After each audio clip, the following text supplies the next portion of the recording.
Il est 9h19. On va parler à présent d'un aventurier que vous connaissez bien ici, puisqu'il intervient régulièrement sur notre antenne. C'est Charles Eddrich qui est parti à l'assaut du désert d'Atacama, c'est au Chili.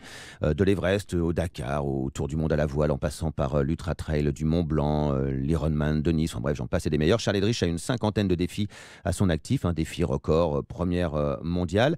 Et donc il est parti parce que ça y est, il y est. Depuis mardi dernier, il a entamé sa traversée du désert de l'Atacama.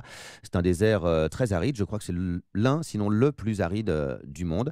Il va le traverser ce désert, 1400 bornes, sans assistance, sans eau. Il y a un point d'eau, je crois, sur le parcours. Il va nous raconter tout ça parce qu'on va suivre ses efforts et son exploit tout au long des semaines qui vont venir. Ça va durer plusieurs semaines. On va faire le point avec lui chaque semaine à 2 reprises. On le fera le mardi, en début de semaine, et puis on le fera également le vendredi. Alors, nous sommes vendredi. Il est parti depuis mardi dernier. On va faire un premier point avec lui. Il a un téléphone satellite. On va tout simplement lui téléphoner. Et pour ne rien vous cacher, on l'a fait hier, on l'a appelé. Et donc, voici un extrait de cette petite interview. Bonjour Charles. Oui, bonjour. Alors, comment ça se passe cette aventure ?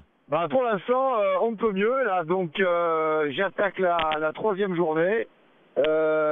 Donc, j'ai fait un peu plus de 80 km là, sur les 2 premiers jours.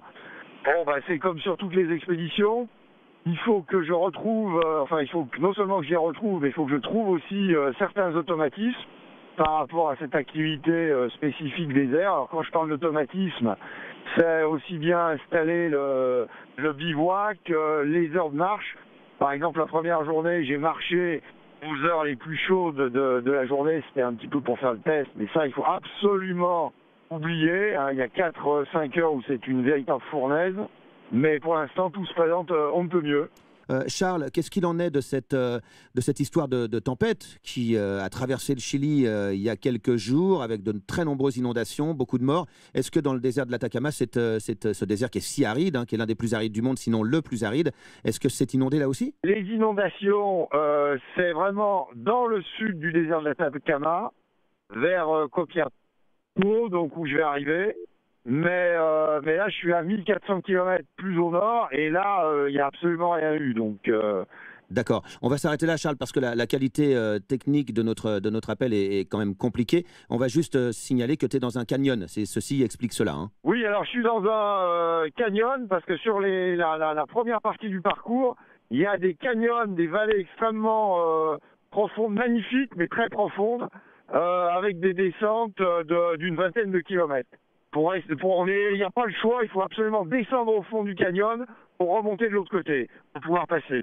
D'accord. Bon, écoute, Charles, on te souhaite vraiment bon courage.